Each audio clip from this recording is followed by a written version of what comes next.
Good morning, friends. Today I am going to give you an lecture on unit number 6, that is material characterization techniques.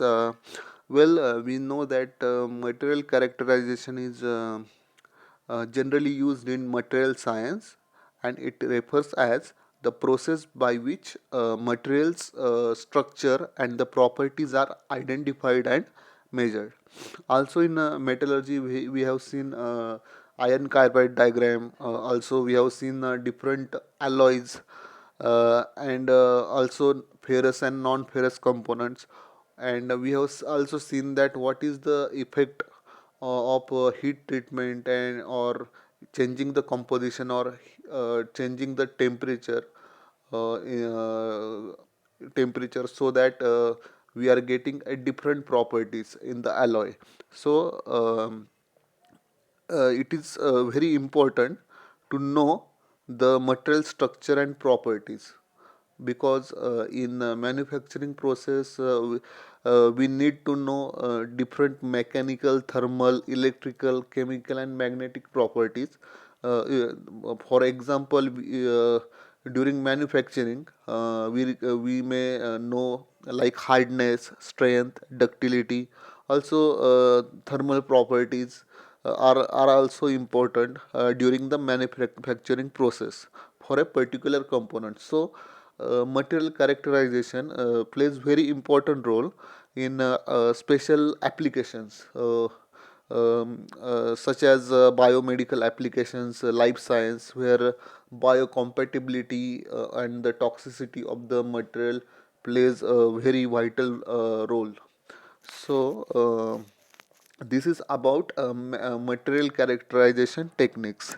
And in unit number 5, we have seen that micro and macro nano fabrication techniques, where we know that the micro machining is the manufacturing of a component having a feature size of less than one micrometer.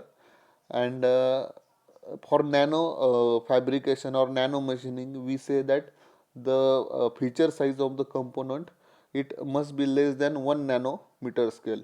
So during manufacturing process, we have gone till atomic or molecular level. So manufacturing of the atomic or at the atomic and molecular level plays a very important role. Okay. uh, so to characterize the particular composition and structure of a material, what parameters are required are these are three parameters. First parameter is topography. Now what is topography? Let's see.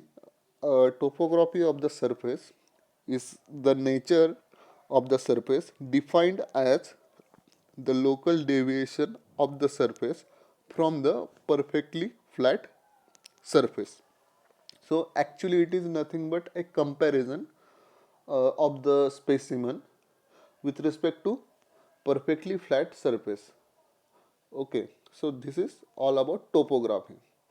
Um, the for topography of the surface, it is characterized by different electron microscope like SEM, that is scanning electron microscope, then AFM, that is atomic force microscope, then STM, that is scanning tunneling microscope.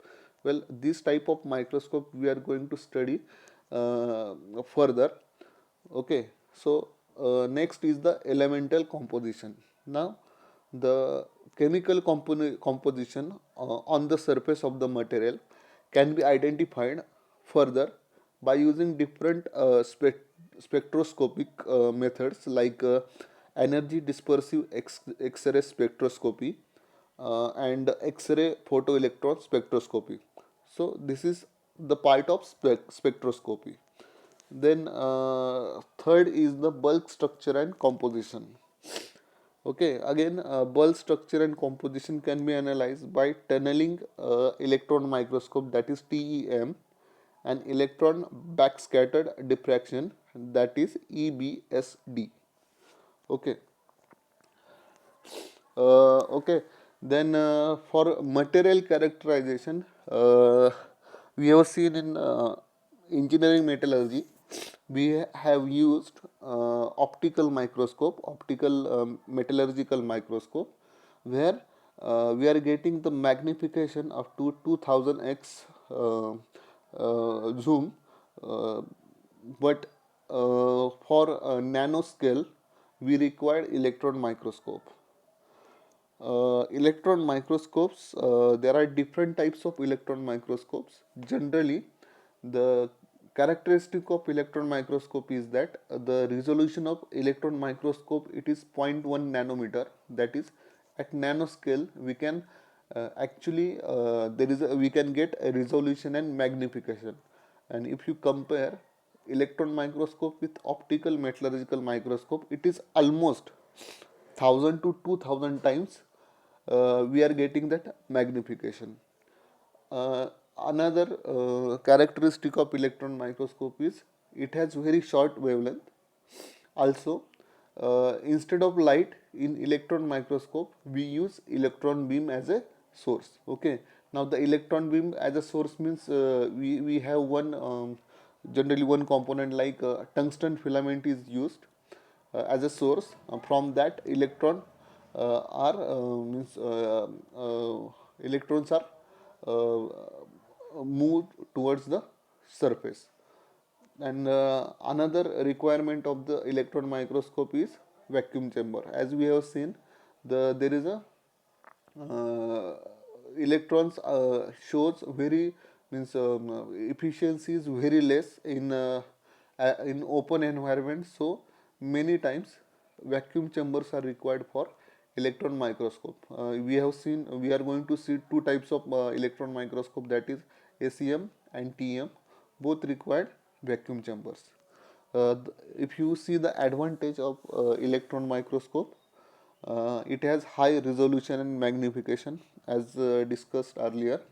It can give 3D image, and it is having more field depth. We can actually observe the component up to atomic or molecular level. So these are some of the advantages of electron microscope. Along with advantages, there are also limitations of electron microscope. Electron microscopes are very expensive and it requires more space, and also the maintenance cost is also high in a electron microscope.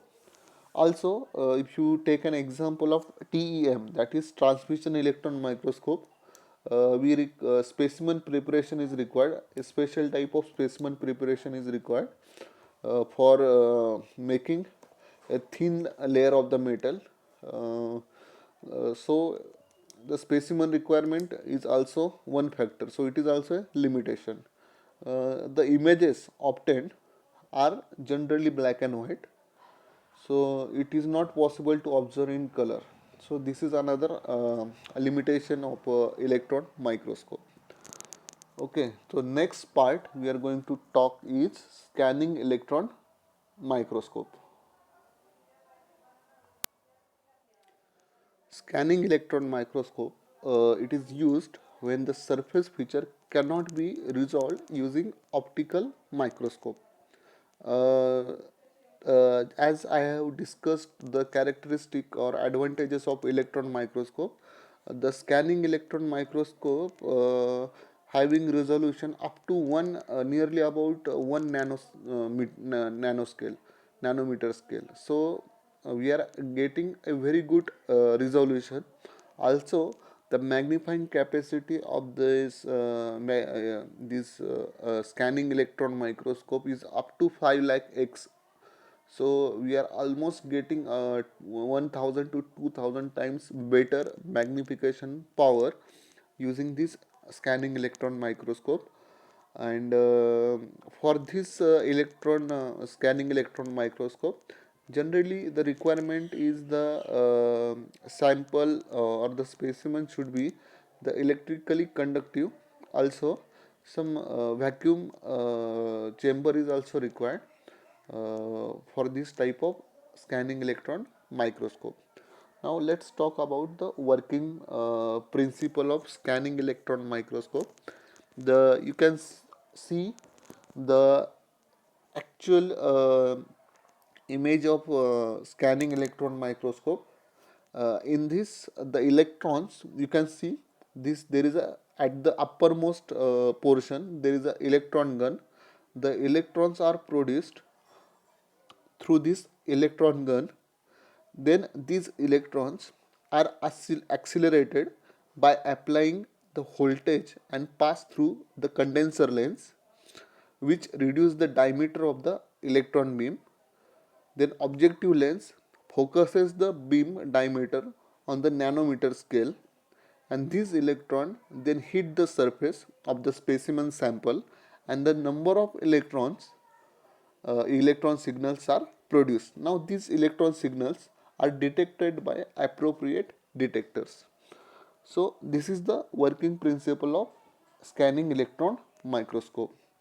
Okay. The There are main components of scanning electron microscope. These are source of electron. Okay.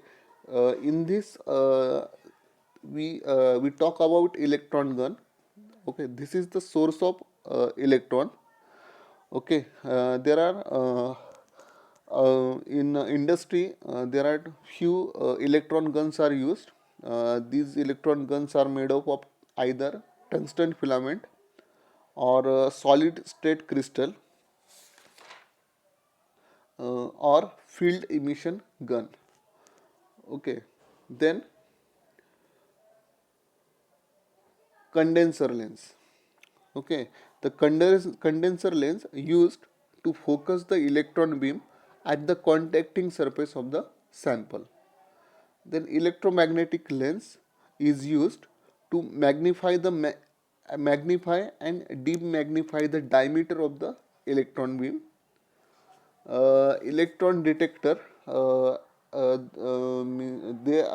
the electrons are produced, then the electron interact with the surface of the specimen, and the different types of detectors are used for different types of signals.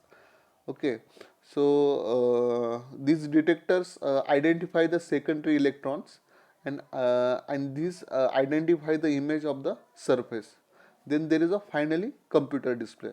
The display, it is having the function means to display the image by using electron signals received by the detector, and provide user interface between SEM and operator.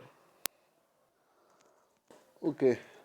After scanning electron microscope, there is another type of electron microscope which is used in industry, that is a transmission electron microscope. This electron microscope works on the principle of transmission of electrons. In scanning electron microscope, we have seen the electrons are detected at the end when the electrons strike the surface, and there are some detectors. The detectors detect the scattered electrons, and then they display the on the computer screen. But in transmission electron microscope, the image is formed by the transmitted electrons. Now, how the electrons are transmitted is important. For this, a special preparation is required for making a thin specimen. Okay, so for TEM, special requirement or thin specimen requirement is also important. Okay, TEM used to identify the structure, crystallization, morphology of the material. Also, it identifies the stress formation within the material. Because of high resolution capability, it is also used to identify the image interior cells of biological specimen and structure of protein molecules. So generally it is used in biomedical applications. Okay. Now talking about sample preparation of for TEM analysis, There are some basic requirement of the specimen. That is, first is the specimen must be electrically conductive. It must be thin enough to allow the electrons to transmit. It is under stable vacuum conditions. Means similarly, same like ACM, TEM also required some vacuum conditions. Okay, so there are some techniques used for sample preparation. These are mechanical polishing, dimpling, iron milling, chemical polishing or etching, and the grinding. Okay,